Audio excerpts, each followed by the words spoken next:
We trust certain disguises without thinking about it. A uniform, a costume built specifically to look harmless, a clown handing over balloons at your front door is supposed to be the safest thing you'll see all day. That instinct is exactly what got exploited on a quiet Saturday morning in Wellington, Florida, in May of 1990. And as this story goes on, it turns out the woman at the center of it had already been wearing more than one disguise for a lot longer than anyone realized. This is American crime. Most cold cases stay cold because nobody ever gets close to a name. This one is different, and that's what makes it worth the next 20 minutes. Investigators had a name almost immediately, a name that kept coming up again and again, from coworkers, from neighbors, from the victim's own mother. What they didn't have was proof, not for 27 years. And by the time proof finally caught up, the woman they suspected hadn't just avoided consequences for nearly 3 decades. She'd married into the very family she was accused of destroying. That's the detail that keeps this case circulating online more than 30 years later. Not just who was responsible, but what she got to build afterward while everyone else waited for answers. Marlene Warren was born Marlene Mae McKinnon in Macomb County, Michigan in 1950. She married young and had 2 sons, John and Joseph, before that first marriage ended in divorce when she was only 20. In 1972, she married Michael Warren, and the two eventually settled in Florida, where they built a used car and rental business together, Bargain Motors, and by most accounts were doing well for themselves. According to her mother, Shirley Twing, Marlene had one particular hobby worth mentioning. As a teenager, she'd painted pictures of clowns, paintings her mother kept displayed in her home for the rest of her life. It's the kind of detail that means nothing on its own, and everything in hindsight. In 1988, Marlene's older son, John, died in a car accident. According to her younger son, Joseph, that loss changed the marriage permanently. Rather than the tragedy bringing Michael and Marlene closer, Joseph has said his stepfather grew distant, burying himself in the business and largely disappearing from the family in the aftermath. While their household may have looked from the outside like a comfortable Florida success story, the same couldn't be said for what was actually happening inside it. Sheila Keen's early life is thinner on the record, and it's worth being upfront about that rather than filling in blanks that aren't there. What has been reported is that she grew up on farms in Central Florida and had a handful of minor brushes with the law as a young woman, reported shoplifting incidents, nothing that appears to have risen to a serious charge. By her late 20s, she was working as a repossession agent at Bargain Motors, a job description that tells you something on its own. Coworkers described her as tough, unafraid, and someone who carried a firearm for her own protection on the job. Here's where this story hits a real gap, and it's better to say so directly than to paper over it. Neither woman's school years show up anywhere in the record gathered for this case. There's no peer testimony about Marlene as a teenager beyond her mother's account of those clown paintings, and nothing at all. No classmates, no teachers, no yearbook quotes about what Sheila Keen was like growing up on those Central Florida farms before adulthood. That's not a stylistic choice, it's an honest limitation of the research. It also means this isn't a story that can point to years of visible warning signs building toward what happened. Whatever explains this case, it isn't sitting in anyone's high school memories, at least not in anything that's actually been reported. Sheila had married a man named Richard Keen in 1987, and the couple had a son together, Charles. By early 1990, that marriage had broken down. In January of that year, 5 months before Marlene Warren's death, Sheila reportedly sought a protective order against Richard, citing abuse, and moved out with their son into her own apartment. It was around this same period, according to multiple accounts, that rumors began circulating about Sheila and her boss, Michael Warren. Neighbors at her new apartment complex later told investigators they saw Michael coming and going so often they'd assumed he was her husband. Both Michael and Sheila repeatedly denied to police that anything improper was going on between them. Marlene, for her part, seems to have suspected exactly that. She told both her son and her own mother, separately, that if anything ever happened to her, her husband would be the one responsible. It's an unsettling thing to have said out loud before her own death, and it's worth repeating clearly that this was Marlene's own fear, not a proven fact. Michael Warren has never been charged with anything connected to what happened to his wife, and he has denied any involvement on the record more than once. This is when things started to change for the entire family, whether anyone in it realized it yet or not. On the morning of May 26th, 1990, a Saturday, Marlene was at home with her son, Joseph, then 21 and recovering from a broken leg, along with a couple of his friends.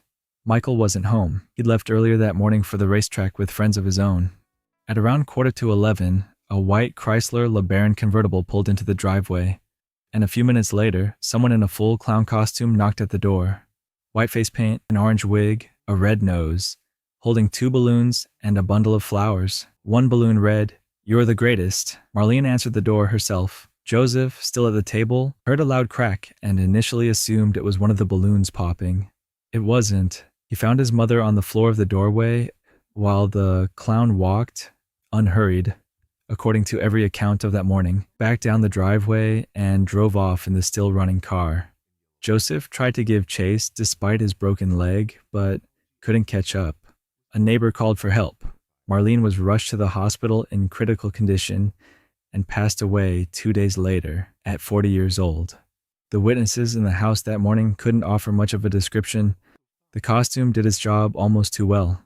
Nobody could even say for certain whether the person underneath was a man or a woman. What investigators did have within hours was the car, a white Chrysler LeBaron, at the time one of the best-selling convertibles in the country, which made it both a promising lead and a genuinely difficult one to narrow down. While the community may have believed this was a random tragedy, investigators didn't buy it for a second. According to reporting on the case, an anonymous tip came in that same day. A woman's voice, never identified, telling police to look at Michael Warren before hanging up. That specific detail comes from a single source in this research and hasn't been independently confirmed elsewhere, so take it as reported rather than settled. What is well documented is that investigators did look hard at Michael. He had an alibi. He was with friends on the way to a Miami area racetrack at the time, and it held up. But the marriage had clearly been under strain since John's death 2 years earlier, and several of the couple's properties and businesses were held in Marlene's name, meaning a divorce would have cost Michael considerably more than it would have cost her. Employees at Bargain Motors pointed investigators toward Sheila Keen almost immediately, describing her relationship with Michael as something close to an open secret. Investigators also traced the flowers and balloon to a nearby Publix, where an employee described the buyer as a white woman with brown hair, purchased roughly 90 minutes before the incident. 2 days earlier, a costume shop employee had sold a full clown outfit, suit, wig, white makeup, red nose, no shoes, to a woman matching a similar description, right at closing time, in a hurry. Employees at both stores, shown a photo of Sheila Keen, said she looked like the customer, without ever making a certain identification. What happened next would only make things stranger. When police found the abandoned LeBaron days later, it had reportedly been taken from another car lot and linked back to Bargain Motors. Inside were orange fibers consistent with a clown wig and strands of brown hair.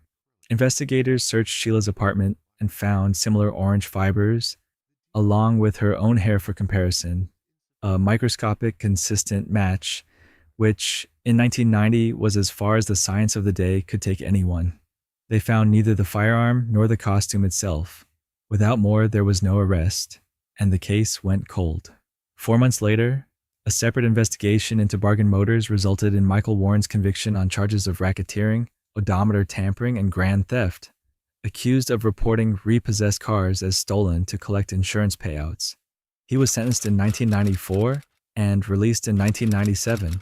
Sheila divorced Richard Keen in 1999, and then in 2002, 12 years after Marlene's death, Sheila Keen married Michael Warren. The two moved north to Kingsport, Tennessee, and opened a restaurant together called the Purple Cow. While you may think the story ends there, that is far from being the case. The case sat unsolved for over 2 decades until it was reopened in 2013. DNA testing in 1990 could only establish similarity, not certainty, but by the time investigators revisited the evidence, the technology had finally caught up. The hair recovered from the getaway car was matched to Sheila Keen-Warren. and the orange fibers from her old apartment were confirmed as consistent with the fibers found in the car. On September 26th, 2017, 27 years after Marlene Warren's death, Sheila Keen-Warren was arrested at her Virginia home and extradited to Florida. She entered a not guilty plea to the top charge on the books. Michael Warren remained a person of interest but was never taken into custody. The lead up to trial dragged on for more than 5 years, delayed by the pandemic and by repeated evidentiary disputes. During that time, letters Sheila wrote from the Palm Beach County Jail became part of the public record surrounding the case. In one, to her mother, she reportedly wrote that she didn't understand why the ordeal couldn't be over. In another, to Michael, she wrote, according to reporting on the letters, that she wouldn't hurt anyone, insisting that wasn't who she was, and that she remained confident her innocence would be proven. It's worth being direct about what these letters are and aren't. They're Sheila Keen-Warren's own words, but they're also, by definition, a defendant's self-interested account, written to the two people most invested in believing her. They shouldn't be read as independent evidence of anything, only as a record of what she was telling the people closest to her while she waited. The defense also surfaced a false confession from a man in Maine who claimed responsibility for what happened, though what he reportedly knew about the case appeared to line up closely with what had already been published in the news, undermining the claim almost immediately. On April 25th, 2023, 2 weeks before jury selection was set to begin, Sheila Keen-Warren withdrew her not guilty plea and pleaded guilty to the lesser charge on offer. Joseph Aarons addressed the court, identifying himself simply as Marlene's son, and saying that throughout the entire process, he'd seen no remorse from her. Keen-Warren was sentenced to 12 years, with credit for the roughly 5.5 years she'd already spent in custody, meaning she was likely to be released within a year or two. Her attorney, Greg Rosenfeld, has continued to maintain publicly that she is innocent, framing the plea as a rational bet against the alternative, a conviction on the top charge and life without the possibility of release. Sheila Keen-Warren was released from custody on November 2nd, 2024, after serving 18 months following her plea. She returned to the life she and Michael had built in Tennessee. Michael has said publicly, through his attorney and directly to reporters, that his wife did not do this. What this case never resolved, and what no official record in this research answers, is what, if anything, Michael Warren actually knew. He inherited the bulk of the couple's shared estate after Marlene's death. His stepson Joseph, by at least one account, received comparatively little. Michael has never been charged with anything connected to what happened to his first wife, and it's worth saying plainly. Online speculation about hired shooters or a wider plot remains exactly that, speculation, without a single charge or piece of evidence behind it, and it doesn't belong in this account as fact. Somewhere between those two versions of Sheila Keen-Warren is the truth. The public record, even now, doesn't fully close that gap, and it circles back, uncomfortably, to a mother who once spent her own free time painting pictures of clowns, never imagining what one would eventually cost her or how long it would take for anyone to answer for it.